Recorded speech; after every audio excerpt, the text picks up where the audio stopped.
Na cidade de Glasgow, na Escócia, está acontecendo a Conferência das Nações Unidas sobre Mudanças Climáticas. A COP26, que vai até o dia 12 deste mês, tem como missão colocar em prática o Acordo de Paris, de 2015, que estabeleceu como grande objetivo limitar o aquecimento do planeta a 1,5 graus Celsius. A conferência ocorre em um momento em que eventos climáticos extremos, como secas, inundações e ondas de calor, têm sido cada vez mais frequentes. E a sociedade civil cobra uma urgência dos líderes políticos a respeito da crise climática. No more blah blah blah. No more blah blah blah. No more blah blah blah. No more blah blah blah. O Brasil do governo Bolsonaro chegou à COP sob desconfiança internacional, principalmente em razão do aumento do desmatamento na Amazônia e da falta de diálogo do presidente com os países ricos para tratar da preservação da floresta. Além disso, no ano passado, nosso país foi na contramão do mundo e teve alta de 9,5% nas emissões de gases do efeito estufa, mesmo em meio à pandemia.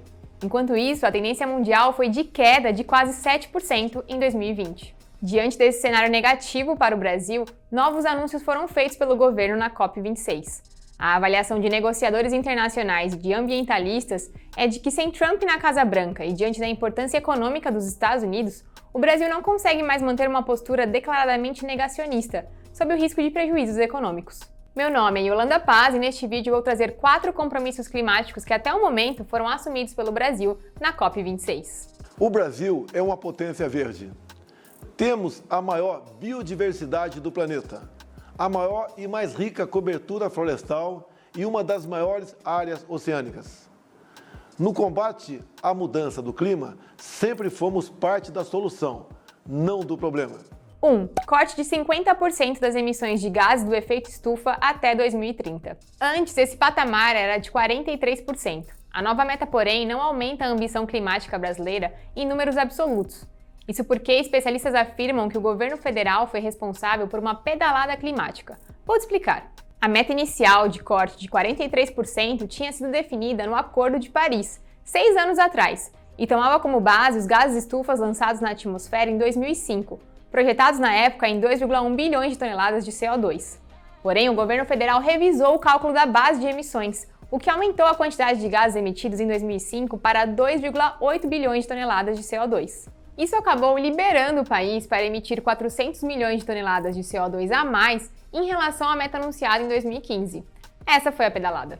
Só que agora, para a promessa de corte de 50% das emissões, o Ministério do Meio Ambiente não indicou qual será a base de cálculo utilizada. Uma última estimativa do Ministério de Ciência e Tecnologia, mais atualizada, calculou as emissões de 2005 em 2,4 bilhões de toneladas de CO2. Caso sejam usados esses números mais atuais, a nova meta brasileira praticamente empata a quantidade de emissões com o que já havia sido definido no Acordo de Paris em 2015. Mas, se for mantida a base de cálculo de 2,8 bilhões de toneladas de CO2, a redução de 50% anunciada agora apenas vai fazer com que a pedalada climática seja menor. 2. Oficialização da meta de neutralização de carbono em 2050. A gestão Bolsonaro também oficializou a meta de atingir em 2050 o saldo zero de carbono, ou seja, compensar todo o CO2 liberado com a absorção equivalente desse gás, por exemplo, com o reflorestamento. Anteriormente, o prazo para alcançar a neutralidade era 2060, mas em abril o governo brasileiro já havia sinalizado que passaria a adotar 2050 como referência. Em uma carta protocolada no primeiro dia da COP, o ministro das Relações Exteriores, Carlos França, afirmou que a antecipação em uma década é parte dos esforços para limitar o aquecimento global. Outros países emergentes não seguiram o mesmo caminho do Brasil. China e Rússia optaram por 2060, enquanto a Índia deixou a neutralidade para 2070. Em nota, o Conselho Empresarial Brasileiro para o Desenvolvimento Sustentável, que reúne responsáveis por quase 50% do PIB, elogiou o anúncio brasileiro de atingir a neutralidade em 2050. Porém, o grupo empresarial cobrou métricas e um plano claro para tanto. 3. Meta de zerar o desmatamento ilegal até 2028. Junto com mais de 100 líderes mundiais, o Brasil assinou um compromisso de acabar com o desmatamento ilegal até 2030. Mas, segundo o ministro do Meio Ambiente, Joaquim Leite, vamos ser capazes de fazer isso já em 2028. A preservação das florestas é considerada fundamental para evitar o aumento de emissões de gases do efeito estufa, além de criar uma compensação para a poluição atmosférica em outras partes do mundo. O grupo de países que assinou o compromisso na COP26 reúne cerca de 85% das florestas do mundo. Porém, ambientalistas consideraram tardia a previsão de fim do desmatamento somente em 2030. Para o Greenpeace, por exemplo, o anúncio foi uma luz verde para outra década de destruição de florestas. O compromisso firmado pelos países também prevê que as medidas para conter o desmatamento tenham um suporte de cerca de 19 bilhões de dólares de fundos públicos e privados.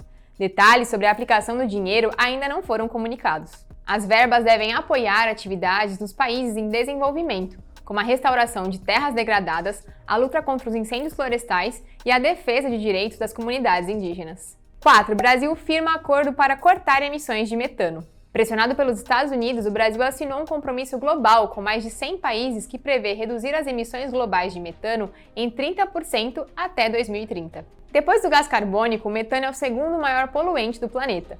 Embora desapareça mais rápido da atmosfera, o metano tem um potencial de aquecimento cerca de 80 vezes maior. Por isso, reduzir a liberação desse poluente é considerado uma estratégia para acelerar o combate às mudanças climáticas. O Brasil está entre os 5 principais emissores de metano do planeta, mas os 3 maiores, China, Rússia e Índia, não assinaram o compromisso.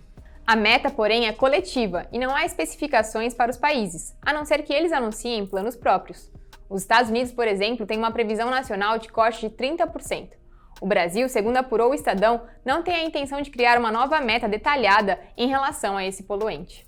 Uma das preocupações do Brasil em se comprometer fortemente com o metano é por causa da atividade agropecuária, de grande importância econômica para o país. Em 2020, a agropecuária foi responsável por cerca de 72% das emissões brasileiras de metano. A redução do poluente depende de mudanças no setor, como melhorias no manejo de pastagens e na atenção nutricional aos animais. Sob isolamento internacional, a gestão Jair Bolsonaro iniciou a Cúpula do Clima alinhada à agenda de Joe Biden, buscando elevar esforços contra o aquecimento global. Segundo o Estadão apurou, a pressão americana foi reforçada no último mês para que o Brasil firmasse compromissos. Isso se somou a cobranças da sociedade civil organizada e do empresariado, que teme perder mercado com a má reputação ambiental. Assim, o Brasil começou a COP26 com uma sinalização positiva à comunidade internacional. Porém, especialistas ouvidos pelo Estadão dizem que também é preciso mostrar que esses novos compromissos serão colocados em prática. O Estadão vai continuar acompanhando a Conferência do Clima, que vai até o próximo dia 12. Não deixe de ver as últimas notícias no nosso portal. Eu vou ficando por aqui, até o próximo vídeo.